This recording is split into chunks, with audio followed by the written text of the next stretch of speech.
That we've been following for months, the hit-and-run crash that left 2 teens dead. Well, tonight police have 2 suspects in custody in connection with that crash. And tonight we're learning more information about one of them and what's happened since that crash happened back in June. ABC 2 News' Christian Schaefer is here with that developing part of the story tonight. Chris?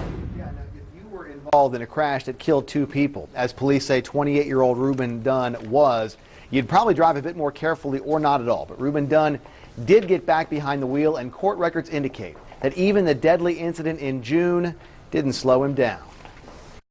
It's been an agonizing 3 months for the families of 16-year-old Courtney Angeles and 17-year-old Emerald Smith. They were struck and killed in June while crossing MLK Boulevard. When I go into a store, I look at the shirts that I know I would buy for her, and I just cry and I have to leave.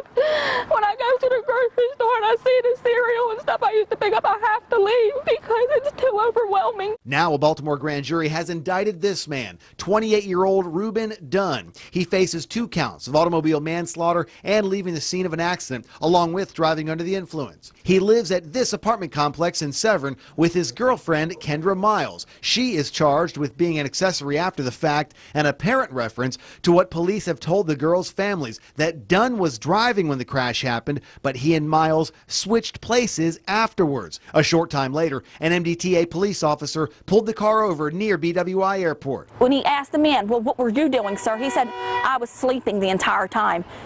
She was covering for him and he was lying. Friends say Dunn and Miles never mentioned the incident. I mean, whatever happened, I don't really know much about it, but it's just like, it's unbelievable.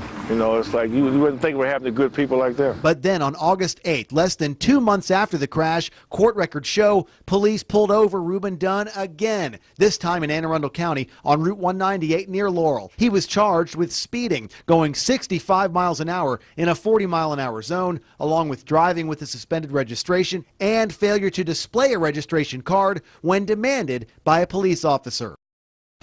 Now, calls to Dunn's attorney tonight were not returned. He and Kendra Miles will be arraigned early next month. Christian Schaefer, ABC 2 News.